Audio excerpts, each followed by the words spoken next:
সবাইকে স্বাগতম। আশা করছি আপনারা সকলেই ভালো আছেন। কিন্তু ভালো থাকার মধ্যেও আমাদেরকে ঘিরে রেখেছে একটি আতঙ্ক। সেই আতঙ্কটির নাম হলো বন্যা। আমরা কতদিন আগেও সেই বন্যায় কবলিত হয়েছি। প্রায় ৩ বছর আগে আমাদের সিলেটের বন্যা কবলিত হয়েছিল এবং বাংলাদেশের বেশ কিছু জায়গায় বন্যা কবলিত হয়েছিল। তো যে হারে এখন সিলেটে বৃষ্টি হচ্ছে, তাতে আমরা সিলেটবাসী সহ বিভিন্ন অঞ্চলের মানুষ খুবই আতঙ্কগ্রস্ত হয়ে আছি যে আবারও নাকি আমাদেরকে বন্যায় কবলিত করে। তো আমরা আজকে আপনাদেরকে ফ্রেন্ড ভিশনের পক্ষ থেকে আজকের কিছু চিত্র, বিভিন্ন জায়গার চিত্র, যে বৃষ্টির চিত্র, বিরামহীনভাবে যে বৃষ্টি হচ্ছে সেই চিত্রটুকুই তুলে ধরার চেষ্টা করছি। যে সকাল থেকেই বৃষ্টি, গতকালকে তো বৃষ্টি ছিলই। গতকালকে রাত্রেও প্রচুর বৃষ্টি হয়েছে। আজকে সকাল থেকে অবিরাম বৃষ্টি হচ্ছে।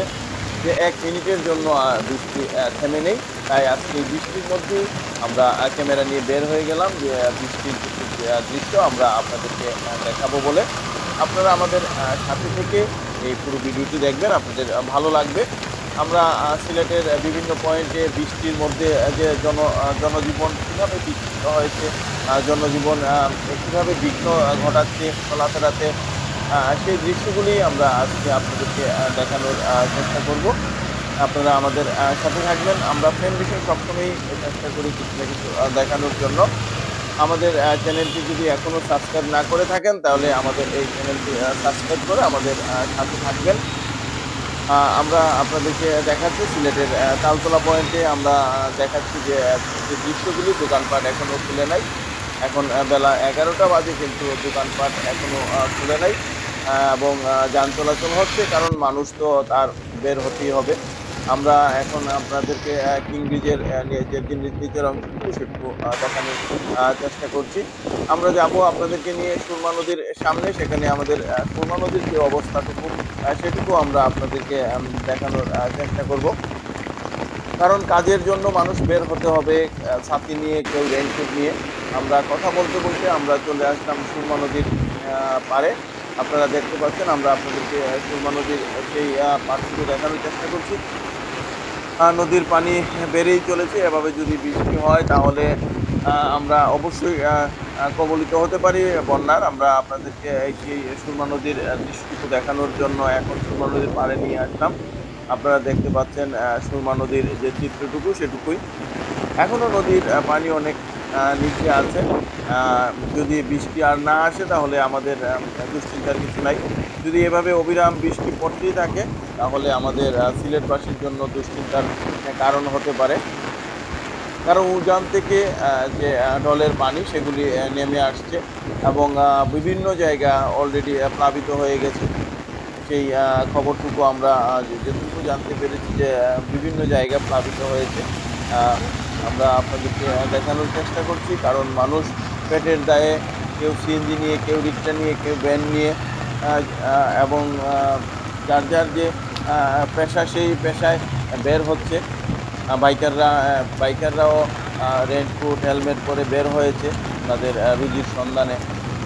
আপনাদেরকে আমরা দেখানোর চেষ্টা করছি সিলেটের সুরমা পয়েন্ট। সেই সুরমা পয়েন্টের দৃশ্যটুকু আমরা এখন আপনাদেরকে দেখানোর চেষ্টা করছি। এখন আমরা আপনাদেরকে সিলেটের অডিটোরিয়ামের যে সামনা যে রিকাবি বাজার পয়েন্ট, সেই পয়েন্টের কিছু দৃশ্য আমরা আপনাদেরকে দেখানোর চেষ্টা করছি। যেখানে এই সময়ে প্রচুর গাড়ি, প্রচুর রিক্সা, মানুষের ভিড় থাকে। সেখানে আজকে দেখতে পাচ্ছি বৃষ্টি হলে স্বাভাবিকই মানুষ কম বের হয়। কিন্তু কাজের জন্য তো বের হতেই হবে। আমরা আপনাদেরকে দেখানোর চেষ্টা করছি মানুষের গন্তব্যে পৌঁছার জন্য ছাতা নিয়ে হোক, যেভাবে হোক বের হচ্ছে। তবে মানুষের অনেক কষ্ট হচ্ছে। এই বৃষ্টি আসলেই তো কষ্ট হবে। মানুষের জনজীবন বিঘ্ন ঘটবেই। আমরা আপনাদেরকে একটি মহল্লার চিত্র দেখাচ্ছি যে বৃষ্টি হওয়ার পরে এখানে পানি জমে গেছে। আমরা একটি মহল্লার দৃশ্য আপনাদেরকে দেখানোর চেষ্টা করছি। এভাবে যদি আপনারা দেখতে পাচ্ছেন এখানে পানি জমে গেছে। আর যদি অবিরাম বৃষ্টি হয় তাহলে তো এই অঞ্চলটুকু অনেকটুকুই সমস্যার সম্মুখীন করবে এই পানির জন্য। আপনাদেরকে ছোট্ট করে এই দেখানোর চেষ্টা করছি। আমরা এখন দক্ষিণ সুরমার কিছু জায়গা দেখানোর চেষ্টা করব। বঙ্গবীর রোড। আপনারা দেখতে পাচ্ছেন মেইন রোডের উপরে এই বৃষ্টিতে পানি জমে গেছে। যদি এভাবে অবিরাম অবিরাম বৃষ্টি হয় তাহলে তো মানে ওই এলাকার বাসিন্দাদের দুর্ভোগের আর সীমা থাকবে না। আমরা দেখানোর চেষ্টা করছি। আপনি দেখতে পাচ্ছেন মেইন রোডের মধ্যে পানি জমে গেছে। তো আমরা আপনাদেরকে সিলেটের যে পয়েন্টগুলি সেই পয়েন্টগুলি দেখানোর চেষ্টা করছি। আপনারা দেখতে পাচ্ছেন ছোট, ছোট ছেলেমেয়েরাও ছাত্রী নিয়ে বের হচ্ছে। কেউ স্কুলে যায়, আজকে শুক্রবার স্কুল বন্ধ। হয়তো কোচিংয়ে যাচ্ছে। আ তো সব মিলিয়েই আ আ সিলেটবাসী এই বৃষ্টির জন্য অনেক সমস্যার মধ্যে আছে। তো আমরা আশা করব আর যেন বৃষ্টি না হয়। আর বৃষ্টি আসলে আমাদের ভোগান্তির শেষ হবে না। তো আজকে আমরা এই পর্যন্তই দেখানোর চেষ্টা করলাম। সবাই ভালো থাকবেন, সুস্থ থাকবেন, নিরাপদে থাকবেন। ধন্যবাদ সবাইকে।